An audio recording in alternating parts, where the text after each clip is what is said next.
আরে উযাইর, তুমি যে আসছিলে, আসার সময় একটা গাধার পৃষ্ঠে সাওয়ার হয়ে আসছিলে।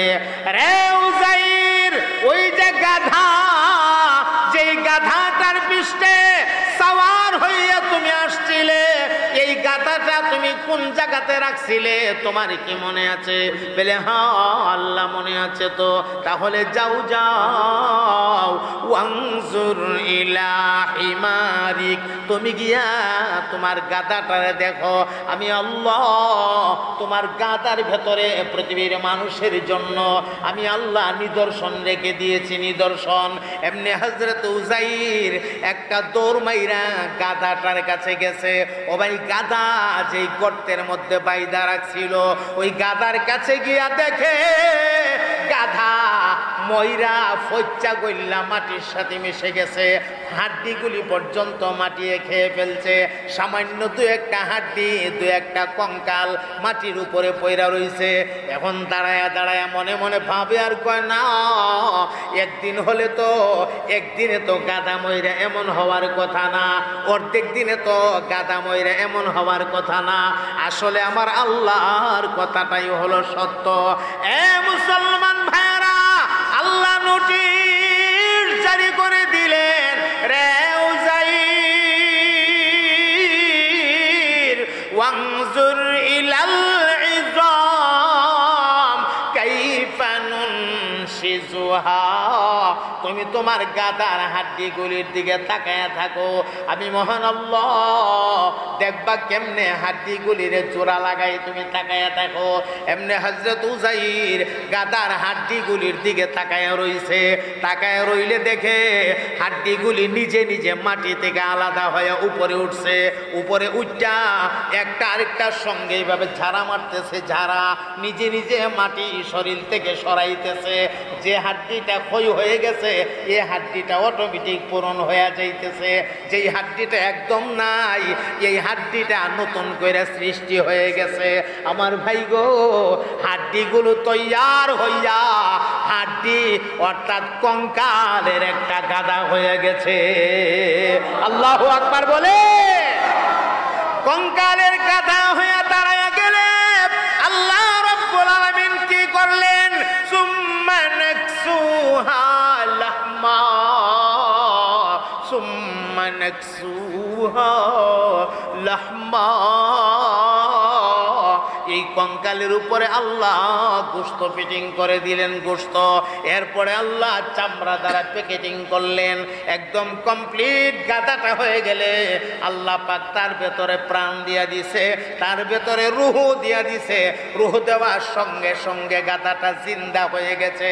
এমনি আমার আল্লাহ ডাক মারলেন, রে উযাইর, তোমার প্রশ্নের জবাব পাইছো নি রে? এই যে তোমার গাধাটা, মৃত গাধাটা, এই গাধাটার কয়েকটা কঙ্কাল মাত্র ছিল, কিছুই ছিল না। আমি আল্লাহ তোমার চোখের সামনে কোনো কারিগর ছাড়া, আমি আল্লাহ তোমার চোখের সামনে কোনো মিস্ত্রি ছাড়া, শুধুমাত্র আমার হুকুম দ্বারা তোমার মৃত্যু গাধাটার জিন্দা করেছি। আর তোমারে তো জিন্দা করছি, ওই 100 বছর ঘুম পাড়ায় রাইখা তোমারে জিন্দা করলাম। আর এখন তোমার চোখের সামনে হাড্ডি থেকে তোমার গাধাটার আমি জিন্দা করলাম। তাহলে বলো, আমি আল্লাহ হাসরের ময়দানে জিন্দা করতে পারবো কি পারবো না? হযরত উযাইর বলেন, আল্লাহ অবশ্যই আপনি পারবেন। আপনি পারবেন না কেন? আপনার প্রতি তো আমার বিশ্বাস আগেই আছে। আমার ইতমিনানে কলবের জন্য আমি বলেছিলাম, আল্লাহ দয়া করে আমাকে মাফ করে দিয়েন।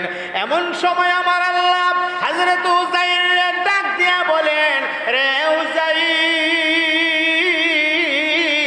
যেমনি ভাবে তোমারে 100 বছর ঘুম পাড়ায় রাইখা আমি আল্লাহ পুনরায় জিন্দা করলাম, যেমনি ভাবে তোমার গাধাটারে তোমার চোখের সামনে আমি মহান আল্লাহ জিন্দা করলাম, ঠিক এমনি ভাবে হাসরের ময়দানে আমি আল্লাহ একটা হুকুম করব, মাত্র হুকুম।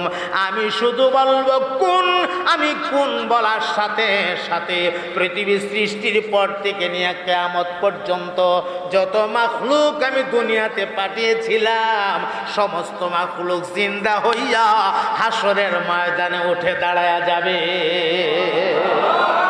আমার ভাইয়েরা, দুনিয়ার কোন মিস্তুর কোনো কিছু বানাইলে যন্ত্রপাতি লাগে। এই যে চেয়ারটার মধ্যে বসে আমি কথা বলতেছি, এই চেয়ারটা বানাইতে গিয়া কাঠ লাগছে। কাঠটারে রান্না করার জন্য রান্নার একটা মেশিন আছে, এটারে কাটার জন্য করাত আছে, এরপরে আরো যে কত হাতুড়ি আছে, এরপরে 22 আছে, আরো 23, 24, 25 কত কিছু যে লাগে। যন্ত্রপাতি ছাড়া কোনো কিছু বানানি সম্ভব না। আজকে যে মাদ্রাসার ঘর বিল্ডিং এর ভেতর আপনারা বসা, এই বিল্ডিংটা বানাইতে গিয়ে একটা মিস্তুর লাগছে। মিস্তুর ছাড়া এই বিল্ডিংটা হয়ে যায় নাই। কিন্তু আমার মহান আল্লাহ এমন একটা মালিক গো, যেই মালিকে কোনো কিছু বানান লাগলে মিস্তুর লাগে না। এ ভাই, এই সামান্য একটা বিল্ডিং ছাদটারে দাঁড় করায় রাখার জন্য ফিলার লাগছে। ফিলার গুলির উপরে, বিমগুলির উপরে এই ছাদটারে দাঁড় করায় রাখা হয়েছে। বিমগুলি ছাড়া ছাদটা থাকবে না। কিন্তু তাকে দেখেন, আপনার মাথার উপরে আসমান, এই আসমানের উপরে কোরআনের বর্ণনা আছে আর এক আসমান, সে আসমানের উপরে আছে আরেক আসমান। এমনি ভাবে আসমান আছে 60টা তবকে তবকে। কত বড় মহান মালিক গো!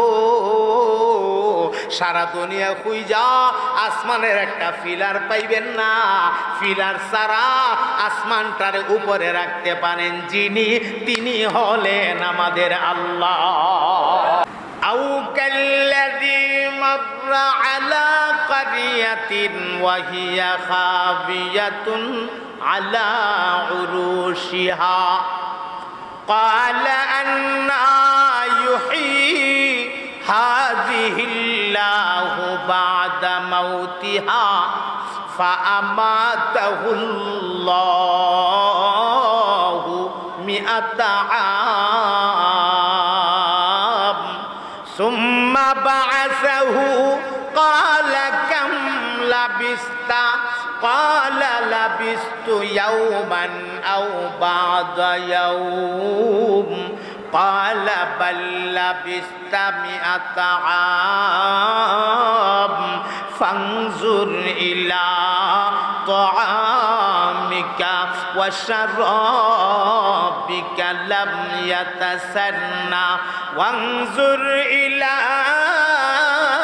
حمارك ولنجعلك آية للناس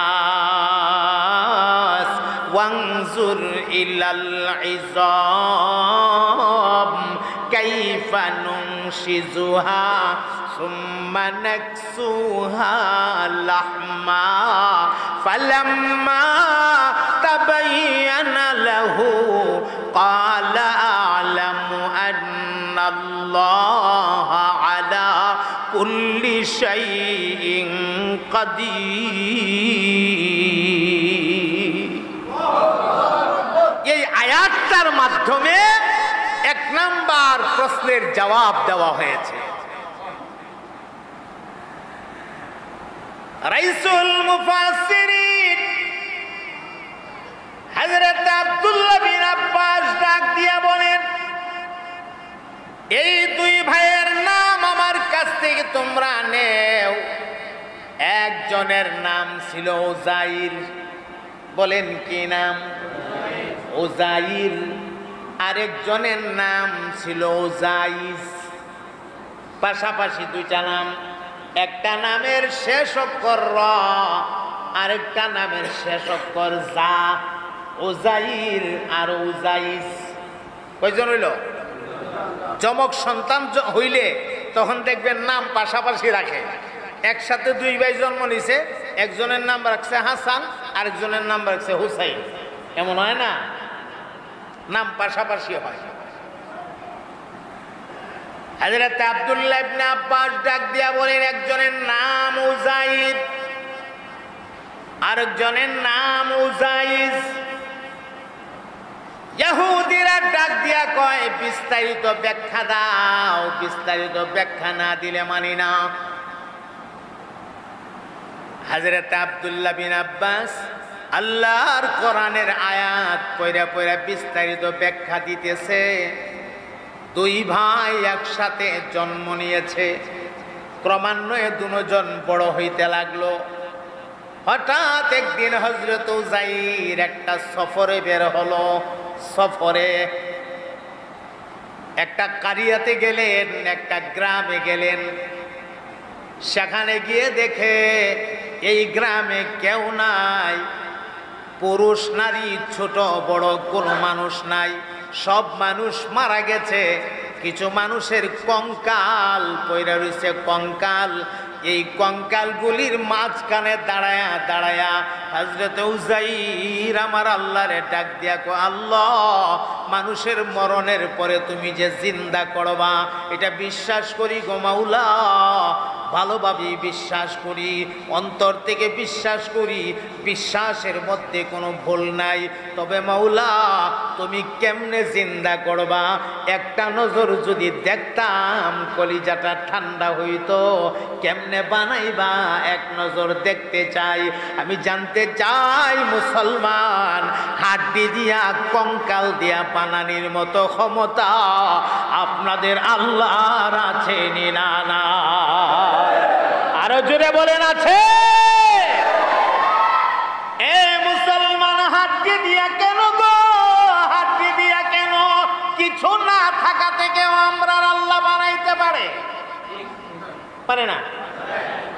কাইফা তাকফুরুনা বিল্লাহি ওয়া কুনতুম আমওয়াতান ফাহিয়াকুম সুম্মা ইউমীতুকুম সুম্মা ইউহয়িকুম সুম্মা ইলাইহি তুরজাউন।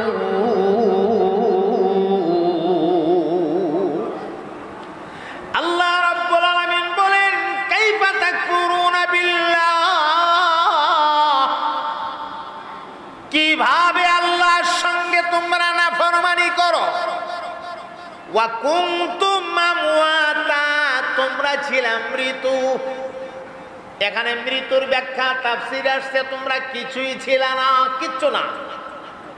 তোমার কোনো নাম গন্ধই ছিল না, তোমার কোনো অস্তিত্বই ছিল না, কিচ্ছু ছিল না তুমি। ফাহিয়াকুম, আমি আল্লাহ রব্বুল আলামিন তোমারে অস্তিত্ব দান করেছি। আমি আল্লাহ রব্বুল আলামিন তোমারে বানাইছি, তোমারে জিন্দা করছি।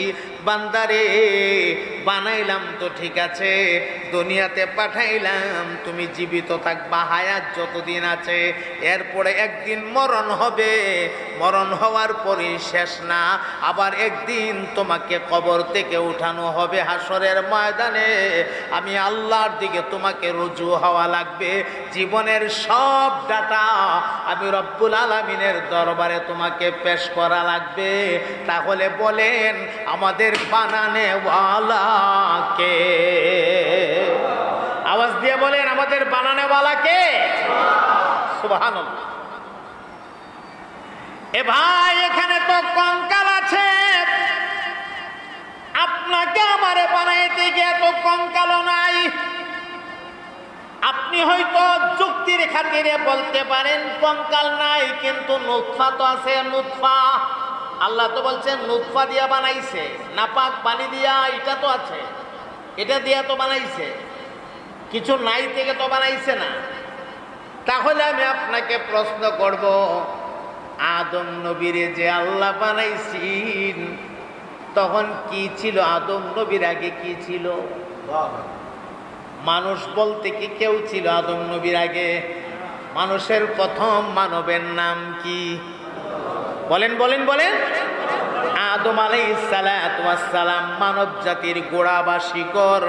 আদম আলাইহিস সালাতু ওয়াস সালাম থেকে মানুষ বিস্তার লাভ করেছে। আজকে আস্তে আস্তে ক্রমান্বয়ে বাড়তে বাড়তে বাড়তে বাড়তে বাড়তে বাড়তে সারা দুনিয়ায় এখন কোটি কোটি কোটি কোটি মানুষ হয়ে গেছে। আমার মোহতারাম ভাই, একদিন মানুষ বলতে দুইজন ছিল, একজনের নাম আদম আর একজনের নাম হাওয়া আলাইহিমাস সালাতু ওয়াস সালামা। এই দুইজনরে তোমার আল্লাহ বানানির বেলায় কিছু না থাকা থেকে বানাই বানাইছে। এ মুহতারাম বন্ধু, পয়গম্বর আদম নবীরে যদি আমার মহান আল্লাহ কিছু না থাকা থেকে বানাইতে পারে গো, ওই আল্লাহ কি হাড্ডি দিয়া বানানির মতো ক্ষমতা আছে না? না, সুবহানাল্লাহ। হযরত উযাইর ডাক মারলেন, রে মালিক, হে আমার মাওলা, আমার ইয়াকিন আছে, আমার কলবে বিশ্বাস আছে, আল্লাহ তুমি বানাইতে পারো, হাড্ডি দিয়াও বানাইতে পারো।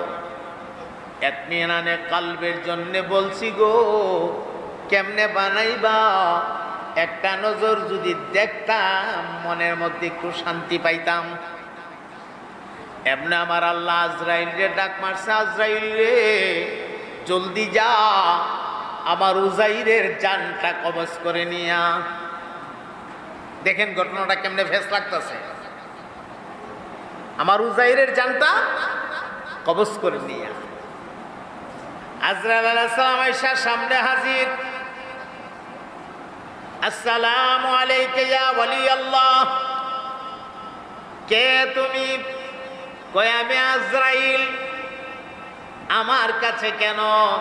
আল্লাহ পাঠাইছে আপনার কাছে আপনার জানটা নেওয়ার জন্য। বুঝলাম না তো। বুঝছেন না? জান নিয়ে যাব, এখন আপনার মৃত্যু হয়ে যাবে।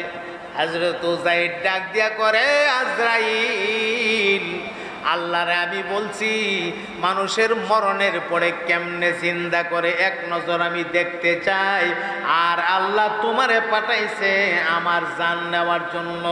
বুঝলাম না, দোয়া যেমন এটা অ্যাকশন না হয়ে রিয়াকশন হয়ে গেছে মনে হয়। দোয়া দিলে উল্টো হয়ে গেছে গা। আমি কইলাম কি আর আল্লাহ করতেছে কি? বুঝতেছে না। আল্লাহর হিকমত বুঝা বড় কঠিন, ঠিক কিনা? সবচেয়ে বড় হিকমত ওয়ালা কে? আরো জোরে কান। আমাকারু আমাকারু আল্লাহ ওয়াল্লাহু খায়রুল মাকিরিন। আল্লাহ ডাক দিয়া বলে, রে পৃথিবীর মানুষ, তুমি মক্করবাজি করবা, ধোঁকাবাজি করবা, তুমি একজনের ঠকাইবা, একজনের সাথে তুমি ধোঁকাবাজি করবা, আর নিজের তুমি খুব বড় মাপের ধোঁকাবাজ মনে করো। একটা কথা জান্না রাখো, তুমি যত বড় ধোঁকাবাজি হও না কেন, আমি আল্লাহর কৌশলের কাছে তোমার ধোঁকা জিরো। কথা কয় না? ঠিক কি না? আমার কৌশলের কাছে তোমার ধোঁকা কি? জিরো। আমি ধরি না, ধরি না, ধরি না, ধরি না। ছাড় দেই, ছাড় দেই, ছাড় দেই, ছাড় দেই। করতে থাক বান্দা, করতে থাক, করতে থাক। ওই যে আমাদের দেশের বাচ্চারা আকাশে ঘুড়ি ওড়া, সুতা ছাড়ে ছাড়ে, ঘুড়ি উপরের দিকে যা, আর ঘুড়ি মাথা লড়ায় লড়ায় কয় অনেক উপরে আইসা পড়ছি, আর আমি তোমার কাছে আসবো না, আসবো না, আসবো না। মালিকের হাতে সুতার মাথা ধরা, যতই আসবো না আসবো না বলে না আইসা কিন্তু পারবে না। সুতার মাথা মালিকের হাতে ধরা। আল্লাহ কো ছাইরা দিলাম, ওয়ায়ামুদ্দুহুম ফি তুগয়ানিহিম ইয়ামাহুন। বান্দা যা মনের ছাতা করতে থাক, আমি ধরি না, ধরি না, ধরি না, ধরি না। লেকিন যদি একবার ধইরা লাই, ছুটানির মতো, ছাইরা নেওয়ার মতো, ছাড়ানোর মতো আর কোন শক্তি পৃথিবীতে নাই। কথা বলেন ঠিক কিনা? আল্লাহ ধরে না, কিন্তু ধইরা লাইলে বাঁচার উপায় নাই। আর কোন শক্তি বাঁচাইতে পারে না। সুবহানাল্লাহ। হযরত উযাইর কো আল্লাহ কেমনে বানাইবা? আল্লাহ আজরাইল ফাটাইছে ওনার জান নিত। এখন উনি কো বুঝলাম না কিচ্ছু। আল্লাহ আমি দোয়া করলাম কেমনে তুমি বানাইবা দেখতাম, আর তুমি আজরাইল ফাটাইছো আমারে নিত। আচ্ছা ঠিক আছে, রেজা বিল কাজা, আল্লাহর ফায়সালার সাথে একমত থাকা, এটাই তো মুমিনের লক্ষণ। আচ্ছা ঠিক আছে আল্লাহ, আমিও একমত। তো আজরাইল কো শুয়ে যান গা, না খারাপ তুলে যেতাম গা। খারাপ তিনলে তো আটকা হয়ে যাবেন গিয়া, শুয়া যান গিয়া, আমি সুন্দর করে লয়ে যাই গা। শুয়ে গেছে গা, জানটা লয়ে গেছে গা। জানটা নিয়ে যাওয়ার পরে এখন জিন্দা না মুর্দা? আরো জোরে কন। এই মৃত অবস্থায় আল্লাহ পাক ওনারে এই জায়গাতে শোয়া রাখছে, ঘুম পাড়াইয়া রাখছে।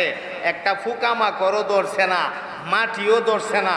প্রশ্ন আসতে পারে যে মাটি তো ধরার কথা বা পোকামাকড়ে ধরার কথা, মৃত লাশটারে পোকামাকড়ে ধরার কথা না। এই প্রশ্নের জবাব আপনাদেরকে আরেকটু আগায়া দেই। আসহাবে কাহাফের ঘটনার ভেতরে আছে আল্লাহর ৭ জন ওলি। এই ৭ জন ওলি একটা গর্তের ভেতরে ঘুমাইছেন। এখানে তো মাত্র ১০০ বছর, আর সেখানে ১০০ বছর না ৩০৯ বছর ঘুমাইছে গর্তের ভেতরে। এটাও কোরআনের কথা, সূরাতুল কাহাফের ভেতরে আছে। কত বছর ঘুমাইছে? কই ঘুমাইছে? খাডো কথা কয় না কেন? গর্তের ভেতরে মাটিতে, ঠিক কিনা? গর্তের ভেতরে মাটিতে ঘুমাইছে কয় বছর? ৩০৯ বছর। চিন্তা করে দেখেন, একটা পোকা ধরল না, একটা মাকড়ে ধরল না, এর কোনো সমস্যা হইল না। যে আল্লাহ ৩০৯ বছর ঘুম পাড়াইয়া রাখতে পারে, সেই মহান আল্লাহ ১০০ বছর পারে না? ১০০ তো ৩০০ থেকে বেশি, ঠিক না? ঠিক গেলে আরে ১০০ কি ৩০০ থেকে বেশি? যে আল্লাহ ৩০৯ বছর পারে, এই আল্লাহ ১০০ বছর পারে না? পারে। তো ঘুম পাড়াইয়া রাখছে ১০০ বছর।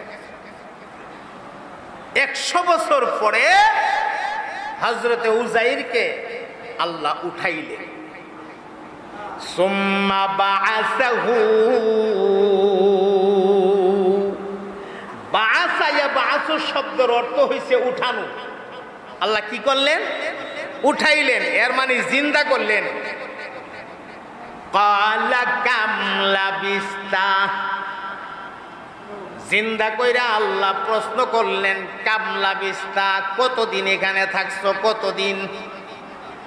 ক্বালা লাবিস্তু ইয়াওমান আও বা'দা ইয়াওম। উযাইর ডাক দিয়া আল্লাহ, একদিন অথবা অর্ধেক দিন। ঘুমায় রয়েছি তো, খবর নাই তো।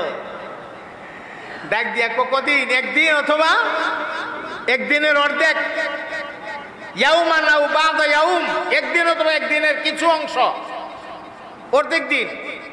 তখন আল্লাহ উত্তর দিছে, ক্বালা বাল লাবিস্তা মিয়াতা আম। না রে উযাইর, না না, বরং আমি মহান আল্লাহ তোমাকে এই জায়গাতে ১০০ বছর ঘুম পাড়াইয়া রাখছি। কত বছর? হযরত উযাইর উঠটা সেটা চিন্তা করে, ১০০ বছর? আমার আল্লাহর কথা তো আর মিথ্যা হতে পারে না। আমার আল্লাহ যেহেতু কইতাছে, এটাই তো সত্য। এরপরও আল্লাহ কও, উযাইর তুমি তো মানুষ, মানুষ হিসাবে কিছু দলিল প্রমাণ তালাশ করে, তুমি কিছু দলিল প্রমাণ তালাশ করতে পারো, সেজন্য আমি আল্লাহ কিছু নিদর্শন রাখছি। সুবহানাল্লাহ বলবেন না? আল্লাহ রাব্বুল আলামিন ডাক দিলেন, রে উযাইর, তুমি যে আসার সময়, সফরে বের হওয়ার সময় কিছু খানা পিনা সঙ্গে আনছিলে, তোমার কি মনে আছে? বলে হ্যাঁ আল্লাহ মনে আছে। কই রাখছিলা? ওই যে টিলার উপরে। আল্লাহ কই, যাও ফানজুর ইলা তাআমিকা ওয়া শারাবিকা লাম ইয়াতাসান্না। তোমার খানা পিনার কাছে গিয়া দেখো খানা পিনাগুলি কোন অবস্থায় আছে। এমনি হযরত উযাইর খানা পিনার কাছে আসছে। আল্লাহ খানা পিনার কাছে এসে তাকায় দেখে গো, খানা রুটি নিয়েছিল মোটামুটি গরম। এখন রুটির মধ্যে হাত দিয়া দেখে মোটামুটি গরম না, যেন মনে হয় এই মুহূর্তে চুলার থেকে তুল্লাই না রাখছে। চিৎকার দিয়া বলেন না আল্লাহু আকবার। ও ভাই, পানি, ওই যে পানি একদিন অথবা একদিনের কিছু অংশ সময় হলেও তো পানির মধ্যে একটা আবরণ পরার কথা, একটা আয়রন করার কথা। আয়রন পড়বে তো দূরের কথা, আবরণ পড়বে তো দূরের কথা, পানিটার দবদবে সাদা। হযরত উযাইর চিন্তা করতে লাগলো, আমার পানির মধ্যে কোনো আয়রন নাই, আমার পানির মধ্যে কোনো ঝামেলা নাই, আমার খানা রুটিগুলা যেন মনে হয় এই মুহূর্তে ধুমা উঠতেছে, ধুমা। আল্লাহু আকবার, এত গরম রুটি। তো উনি মনে মনে ভাবতেছেন কেমনে এটা হইল। এমন সময় আমার আল্লাহ আরেকটা নোটিশ জারি করে দিলেন, আরে উযাইর, তুমি যে আসছিলে, আসার সময় একটা গাধার পৃষ্ঠে সাওয়ার হয়ে আসছিলে। রে উযাইর, ওই যে গাধা, যেই গাধাটার পৃষ্ঠে সাওয়ার হইয়া তুমি আসছিলে, এই গাধাটা তুমি কোন জায়গাতে রাখছিলে? তোমার কি মনে আছে? বলে হ্যাঁ আল্লাহ, মনে আছে তো। তাহলে যাও যাও, ওয়ানজুর ইলা হিমারিক, তুমি গিয়া তোমার গাধাটারে দেখো। আমি আল্লাহ তোমার গাধার ভেতরে পৃথিবীর মানুষের জন্য আমি আল্লাহ নিদর্শন রেখে দিয়েছি, নিদর্শন। এমনি হযরত উযাইর একটা দৌড় মাইরা গাধাটার কাছে গেছে।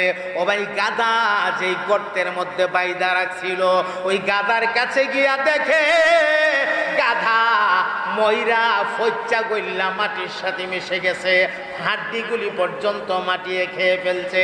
সামান্য দু একটা হাড্ডি, দু একটা কঙ্কাল মাটির উপরে পইরা রইছে। এখন দাঁড়ায়া দাঁড়ায়া মনে মনে ভাবে আর কয় না, একদিন হলে তো, একদিনে তো গাধা ময়রা এমন হওয়ার কথা না, অর্ধেক দিনে তো গাধা ময়রা এমন হওয়ার কথা না। আসলে আমার আল্লাহর কথাটাই হলো সত্য। এ মুসলমান ভাইরা, আল্লাহ নোটিশ জারি করে দিলেন, রে উযাইর,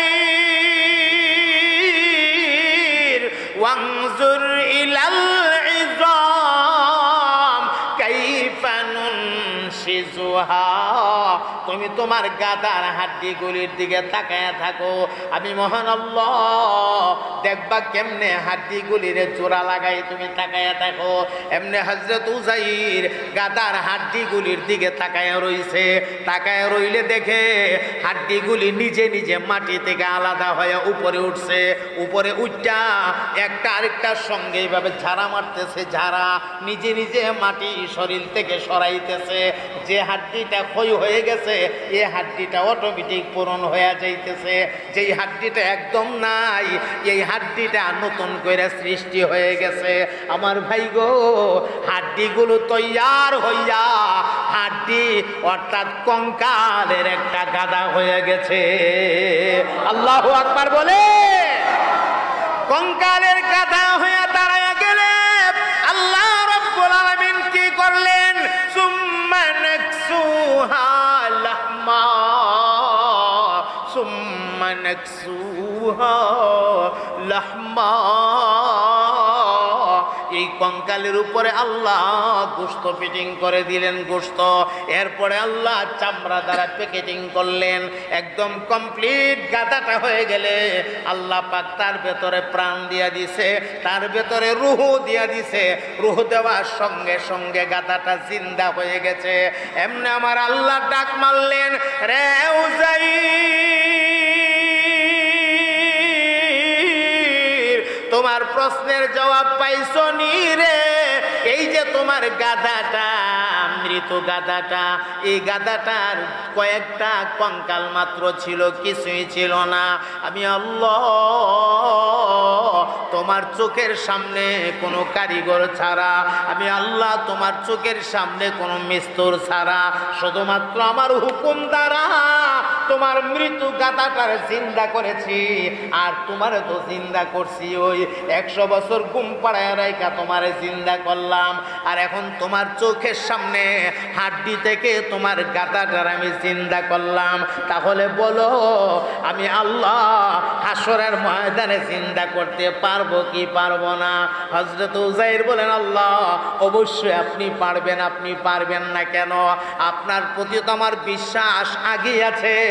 আমার ইতমিনানে কালবের জন্য আমি বলেছিলাম আল্লাহ দয়া করে আমাকে মাফ করে দিয়েন। এমন সময় আমার আল্লাহ হযরত উযাইর ডাক দিয়া বলেন, রে উযাইর,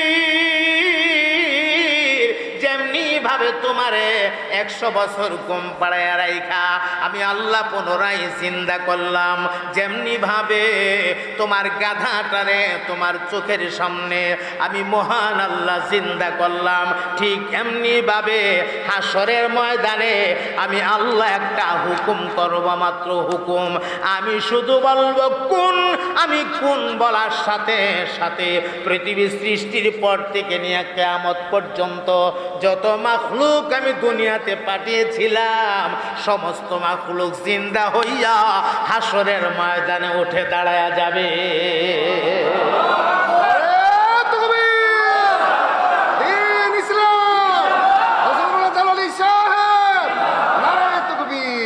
আমার ভাইয়েরা, দুনিয়ার কোন মিস্তুর কোন কিছু বানাইলে যন্ত্রপাতি লাগে।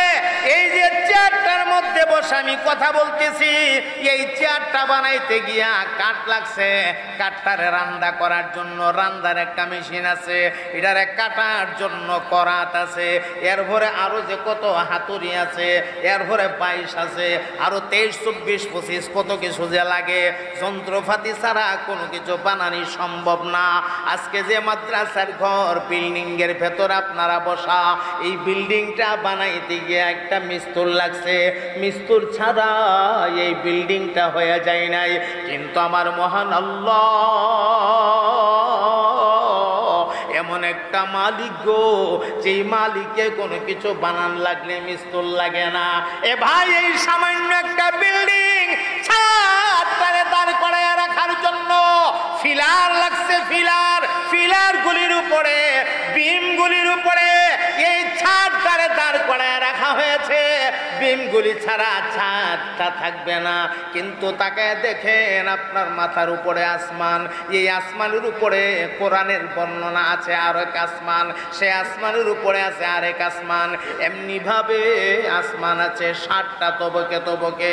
কত বড় মহান মালিক গো, সারা দুনিয়া খুঁজা আসমানের একটা ফিলার পাইবেন না। ফিলার ছাড়া আসমানটার উপরে রাখতে পারেন যিনি, তিনি হলেন আমাদের আল্লাহ। কথা বলেন ঠিক কিনা?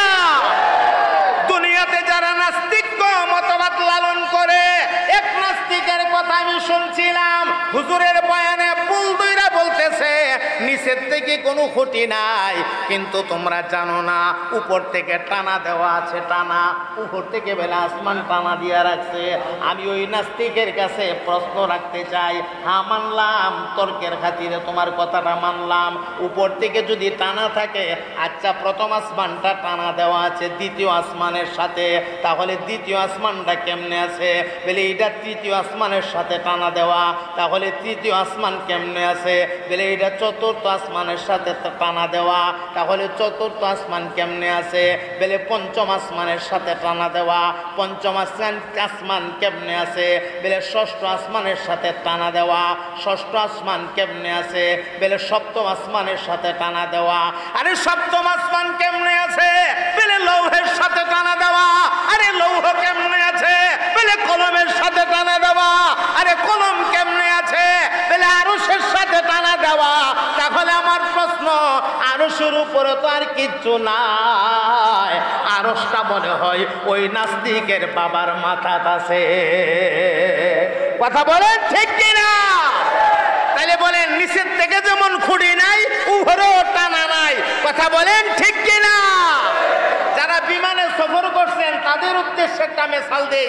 বিমান মেঘমালার উপর দিয়ে চলে, যেগুলি লোকাল বিমান আছে, ডোমেস্টিক বিমান, এগুলা তো এমন জায়গাটা যা মেঘমালার খুব কাছাকাছি উপর দিয়া যা, বিমানের জানালা দিয়া তাকাইলে মেঘখণ্ডগুলো দেখা যা, মেঘমালাগুলি দেখা যা। আর যেই বিমানগুলা আপনার দূরে যা, লং জার্নিংয়ে যা, এগুলো অনেক উপরে চলে যা, 35-36 হাজার ফিট উপরে চলে যা, এগুলির থেকে মেঘমালা দেখা যায় না। আমি নিজের নিজের চোখে অসংখ্যবার দেখেছি মেঘমালা, এত বড় বিশাল বিশাল মেঘমালাগুলা মির্চির সাক্কার মতো দেখা যায়, কি সুন্দর চমৎকার যে দেখা যায়। যারা লোকাল বিমানে গেছেন জীবনে দেখা থাকলে হয়তো আমার সাথে একমত হবেন, এত সুন্দর লাগে। আর মনে হয় যেন ইয়ানো লামাই দিলে আইটা আমি যাইতাম, আমি মনে হয় পড়তাম না, এমন একটা ভাব, এমন একটা ভাব। আর এত সুন্দর লাগে দেখতে, মনে হয় এটা কামড়ায় কামড়ায় খাইলে খুব মজা লাগবো, সাদা ফক ফক করে। এই মেঘমালাটা কেমনে আছে? নিচের দিকে কোনো খুঁটি নাই, উপর থেকে কোনো টানা নাই, মেঘমালাটা উপরে থাকে, এটা নিচে পড়া যায় না, এই বরফখণ্ডটা নিচে পড়ে যায় না। হ্যাঁ, এই মেঘমালাটা কেমনে আছে? শুধুমাত্র আমার আল্লাহর হুকুমের দ্বারা আছে। চিৎকার দিয়া বলেন ঠিক কিনা? তাইলে আমরা আল্লাহ পারেনি না পারে না? কষ্ট হইতেছে আপনাদের? আরে সময়ও বেশি নাই, আর এক প্রশ্ন মাত্র শেষ হওয়ার পথে, আরো রয়েছে কই প্রশ্নের উত্তর। আচ্ছা এখন আসেন ফিনিশিংটা দিই, একটা প্রশ্নের ফিনিশিং দিই। ও ভাই, তারা দুই ভাই, এক ভাইয়ের নাম উজাইর আর এক ভাইয়ের নাম উজাইজ। মনে আছে কথাটা? একজনের নাম উজাইর আরেকজনের নাম উজাইজ। উজাইজ তো স্বাভাবিক জিন্দিগি যাপন করতেছে, কোনো অসুবিধা নাই। কিন্তু উজাইর সফরে যাওয়ার পরে 100 বছর আল্লাহ মৃত অবস্থায় রাখলো। ওই যে 100 বছর মৃত অবস্থায় রাখলো, দুনিয়ার কোনো কার্যক্রম ওনার মধ্যে ছিল না। এই 100 বছর ওনার হায়াতের জীবন থেকে মাইনাস হয়ে গেছে, মাইনাস। পরবর্তীতে তারা দুই ভাই যদিও একসাথে মরছে, কিন্তু 100 বছর যে তিনি ঘুমায়া রয়েছে দুনিয়ার হায়াতের সাথে, এই হায়াতটার যে এত সম্পৃক্ততা নাই। ও ভাই, দুই ভাইয়ের মধ্যে 100 বছরের হায়াতের ব্যবধান হয়ে গেছে। এই জবাবটা শুননা ইহুদিরা তখন ডাক দিয়া গো, সাদ্দাকতা, ওরে আব্দুল্লাহ ইবনে আব্বাস, যে উত্তর তুমি দিয়েছো সঠিক উত্তর তুমি দিয়েছো।